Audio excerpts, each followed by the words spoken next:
as promised, ito na ang part 1 ng ating travel from Katarman, Northern Samar to Tacloban City. Ito yung part 1 natin, guys. Ito, patawa-tawa lang kami. Pero, ang dami naming dala. Ipapakita ko sa inyo kung gaano kadami yung dala namin. Kasi hindi ko maiwan-iwan, lalong-lalo na yung ating mga parcel na mga free sample kasi kailangan natin yon sa ating TikTok live at ang iba pa naming mga gamit. Kaya inisa lang namin to. At buti na lang, kumasya siya sa isang malaking balikbayan box. Kaya eto guys, meron pa itong maleta, meron pa kaming hand carry, may dala pa kaming bata. Pero smiling face pa rin kami, ganun talaga mga Pinoy. So, ayan guys, yung biyahe namin from Katarman to Tacloban. Sa mga nagtatanong at gusto ring bumiyahe from Katarman to Tacloban, so i-part 1, part 2, and part 3 natin.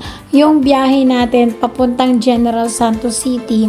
Kasi guys, ginawa namin is from Katarman, Northern Samar to Tacloban City and from Tacloban City to Davao City. Yun yung ating part 2. And from Davao City to General Santos City. So, mula sa bahay, papunta doon sa aming sinakayan na bus, papuntang Tacloban, ay sumakay kami muna ng tricycle. So, pinagkasya namin yung mga dala namin sa tricycle at ang ibinayad ng husband ko doon ay 200 pesos daw. So, yung tricycle is from Dalakit, papuntang Katarman. And yung sinakayan naman naming bus ay Ditor Banada Megataxi. Ay, hindi siya Megataxi. Ditor Banada Transport na ang tawag sa kanya. Dati kasi nung mga way back DJ pa ako, yung sa radyo pa, ina-advertise namin yung Ditor Banada Megataxi lang yan. Yung pangalan ng business nila. Pero ngayon, nag-transform na sila. Ditor Banada Transport na yung tawag. So, dun kami sumakay sa suki natin na alam nating makakarating naman tayo na maayos doon. So, kasi suki ko na siya. Although, meron din daw Alvin, meron din ganon. Doon kami sumakay sa Ditor Banada Transport. So, magkano yung gasto namin sa pamasahe?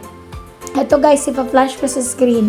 Una ay 1,950 kasi 500 ang bawat person. Like mga adult person, basta per chair is 500 pesos. Pero tumatanggap din sila ng PWD at saka tumatanggap sila ng senior citizen discount. So, yung sa anak ko, kasi PWD siya, meron siyang autism, siya ay 450 na lang. So, 1,950 kasi may 500 pesos. Another 500 pesos kasi para doon sa baggage namin. So, 500 yung singil nun. Tapos, another naman, pag pasakay na namin, nagsingil na naman ng another 500. Kasi nga daw, ang dami naming dala. Hindi daw yun magkakasya sa in front lang ng bus. So, yung isang maleta ay pinaupo doon sa katabi ng husband ko. So, that's another 500 pesos. So, ang total na nabayaran namin from Katarman to Tacloban na bus ay 2,450. Kasali na yung 1,000 na baggage, tapos 1,450 naman sa aming tatlo. Ayan guys. Tapos kung ilang oras guys yung naging biyahe namin, umabot ito ng 8 hours. Kasi umalis kami doon ng alas 8. Bali yung trip namin na naka-reserve is 8 a.m. So, before 8, actually 5 a.m. pa lang gising na kami noon para sa pag-prepare ng pagkain, pag-prepare sa bata, maliligo pa kami, ganun. So, 5 a.m. pa lang nag-alarm na kami sa aming mga cellphone, ayan. So, nagising na kami ng 5 a.m., nag-prepare na kami. Pagdating namin ng bus terminal, 6:30, magsi-7 a.m. yon. So, ayan, nakarating na kami doon before pa yung pagsakay namin sa bus na 8 a.m. Dapat ganun kasi iiwan tayo ng bus lalo na marami din kaming dala. So, prioritize namin na maging early kami dun sa time na binigay sa amin. So, pag 8 a.m., umalis talaga yung bus. Okay? 8 a.m. talaga pag sinabi nila aalis ng 8, aalis talaga yan. Iiwan talaga kayo. Naghanda kami ng Bonamine. Ito rin another tip ko sa mga babiyahe. Para sa may mga anak, tapos ayaw nyo masuka yung anak nyo. before pa kayo sumakay ng bus, nyo na ng Bonamin for Kids, yung mga anak nyo. Yun yung ginawa namin sa kay Eric.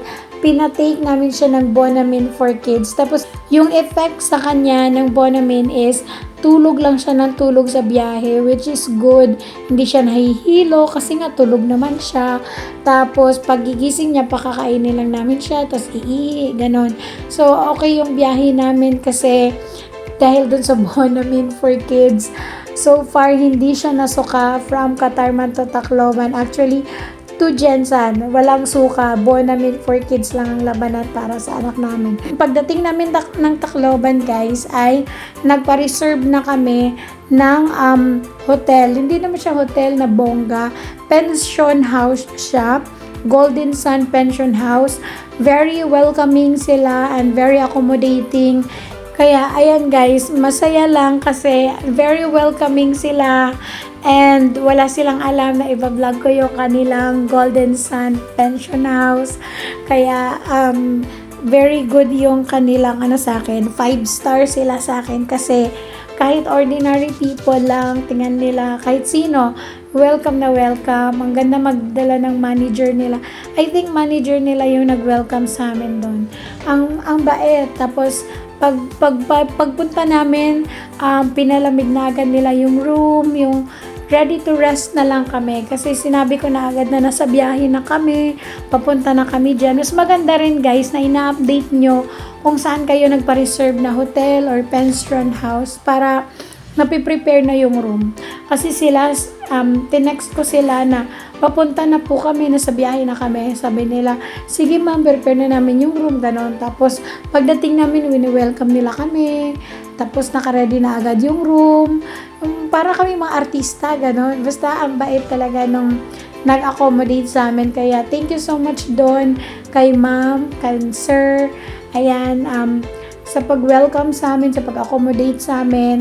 Hindi nyo alam na iba-vlog kayo, walang kaalam-alam, pero napakabait. Kahit mga ordinary people lang ang mga guests, napakabait nila. So, kudos to Golden Sun Pension House. Doon yung pinili ko guys kasi malapit lang siya sa Bachelor Bus Stop. Yung Bachelor Bus Stop, yun yung part 2 na bus na sasakayan naman namin from Tacloban, diretsong Davao, yung bus na yon. Kaya, ayan, abangan nyo yung part 2 guys. Ang papunta naman natin sa Davao City. Ayan guys, part 2.